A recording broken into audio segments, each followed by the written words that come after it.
শহরের ব্যস্ততা থেকে চলে আসলাম একটু দূরে বাংলাদেশের অন্যতম সৌন্দর্য জায়গায় কাপ্তাই। আসসালামু আলাইকুম এভরিওয়ান, কি অবস্থা সবার? আশা করি সকলে ভালো আছেন। বাই দ্য ওয়ে গাইস, আপনাদেরকে একটা মজার কাহিনী বলি। কালকে আমরা টঙে আড্ডা দিতেছিলাম সন্ধ্যায়, প্রায় কয়জন? 8 থেকে 10 জন। 8 থেকে 10 জন। এখন ওদের কি হয়েছে, ওদের সাডেন প্ল্যান হচ্ছে কক্সে যাবে। এখন কক্সে যাবে কি মানে ডে ট্যুর আর কি, মানে আজকে সকালে যাবে, রাতে গাড়িতে উঠবে, আবার চলে আসবে। এখন মজার কাহিনী হচ্ছে কি, যারা প্ল্যান করছে তারাই বিলাতি দিছে, মানে কল দিছে আজকে যাওয়ার জন্য। একজনের মাথা ব্যথা, একজনের গার্লফ্রেন্ড হারাইছে, একজনের এই সমস্যা এই সমস্যা, মানে এক্সকিউজের কোনো অভাবে নাই। তো বিলা মারতে মারতে শুধুমাত্র আছি আমি আর সাফি, কারণ আমরা যেটা কথা দিই ওইটাই করি। যদি বাংলাদেশের এক কোনায় হয় তাহলে আমরা যাবো, মানে কথা দিচ্ছি মানে যাবো। তো সাফি, তুই ওদের উদ্দেশ্যে কিছু একটা বল।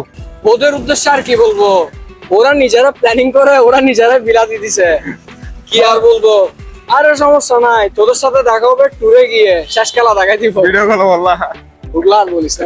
এখন সাফি আমাদের বেরে একটা ব্যাট বাস দিয়ে দিছে। কি ব্যাট বাস? কালকে আমরা প্ল্যান করছি কক্সে যাব, কিন্তু ও এখন বেরে বলতেছে কাঁপতে যাবে, মানে সেকেন্ডের মধ্যে মুড চেঞ্জ হয়ে গেছে। কি আর করার, এখন ও যেহেতু কাঁপতে যাবো বলছে, তো আমারও আর কিছু করার নাই, আমার থেকেও যেতে হবে। তো চলে যাওয়া যাক। বাইরে হয়ে গেছে, যাওয়ার আগে আপনাদেরকে ভিডিওর মাঝখানে একটা আপডেট দিয়ে যাই। যাদের হেয়ার ফল হচ্ছে বা হেয়ার গ্রোথ হচ্ছে না, আপনারা চাইলে ন্যাচারাল বাই রাখি থেকে এই কম্বো প্রোডাক্টটা অর্ডার করতে পারেন। এটা আপনাদেরকে বলার কারণ হচ্ছে যে রিসেন্টলি আমার অনেক হেয়ার ফল ছিল, এই চুল নিয়ে প্রচুর প্যারা খাচ্ছিলাম। তো আমি ন্যাচারাল বাই রাখি থেকে এই কম্বো প্রোডাক্টটা অর্ডার করছি। ওরা আমাদের 21 দিনে একটা রুটিন দিছে। আমি বলবো না যে আমার হেয়ার 2 দিনে গ্রোথ হয়ে গেছে বা 2 দিনের মধ্যে হেয়ার ফল কমে গেছে। এটা আমি 8 দিন ইউজ করে মোটামুটি ভালো ব্যাকআপ পাইছি। আগে যেখানে আমার 20-25টা হেয়ার পড়তো, এখন মোটামুটি লিমিট আছে। তো আপনারা চাইলে আপনাদের হেয়ার ফলের জন্য ন্যাচারাল বাই রাখি থেকে এই কম্বো প্রোডাক্টটা রিজনেবল প্রাইসে অর্ডার করতে পারেন। কি ছিলে আমার, বলো না তুমি, আছি তো আগেরই মতো এখনো। তো গাইস, ফাইনালি আমরা চলে আসছি কাপ্তাই রাস্তা মাথা। দেন এখান থেকে আমরা যাবো হচ্ছে লিচু বাগান। লিচু বাগান থেকে আরেকটা গাড়ি করে যাবো ডিরেক্ট কাপ্তাই। তো আপনার সাথে দেখা হবে ডিরেক্ট কাপ্তাই গিয়ে। শুনতে কি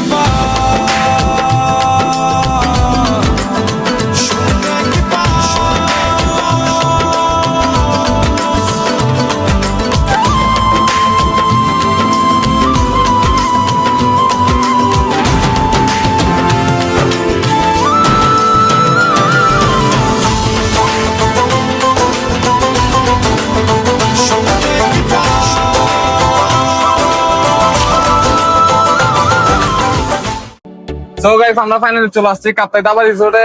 আর এটা হচ্ছে আমার একটা ক্লোজ বড় ভাইয়ের রিসোর্ট। যারা কাপ্তাই জেরিঘাটে থাকেন তারা অবশ্যই সাইড বাইরে চিনবেন। আপনারা যারা কাপ্তাই আসতে যাচ্ছেন, আপনারা চাইলে এই রিসোর্টে ভিজিট করতে পারেন। কস্ট রিজনেবল প্রাইসে আমার দেখা সবচেয়ে বেস্ট একটা রিসোর্ট।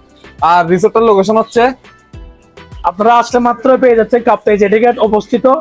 কাপ্তাই দাবা রিসোর্ট প্লাস উপরে হচ্ছে রেস্টুরেন্ট, এর পাশাপাশি হচ্ছে ভিউ।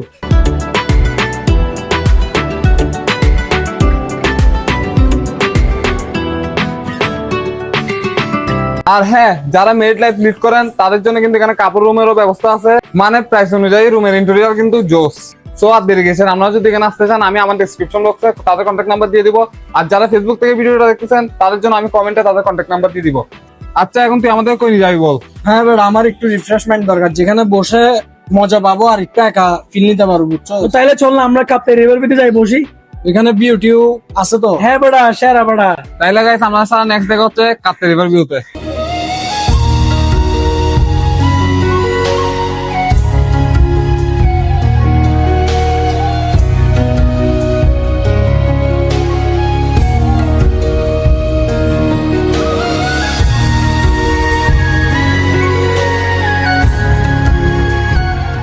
এখানে এসে একটা জিনিস বুঝলাম, কাপ্তাই শুধু ঘোরার জায়গা না, এখানে কিছুটা সময় নিজের জন্য কাটানো যায়। চারপাশে পাহাড়, নদী, এই শান্ত পরিবেশটা সত্যি অন্যরকম। আসলে গাইস, আপনারা যদি এই কাপ্তাই না আসেন তাহলে কখনোই বুঝতে পারবেন না এই কাপ্তাই সৌন্দর্য। আজকের কাপ্তাই ট্রিপটা এখানে শেষ করছি। জায়গাটা যেমন সুন্দর ছিল, এক্সপিরিয়েন্সটাও তেমন ছিল। আপনারা যদি কখনো কাপ্তাই আসেন, শুধু ঘুরে না, সময় নিয়ে জায়গাটাকে ফিল করবেন। আর ব্লগটা ভালো লাগলে একটা অবশ্যই লাইক দিয়ে জানাবেন। আর নেক্সট কোথায় যাওয়া উচিত সেটা কমেন্টে জানাবেন। দেখা হবে নেক্সট কোন ব্লগে। আসসালামু আলাইকুম।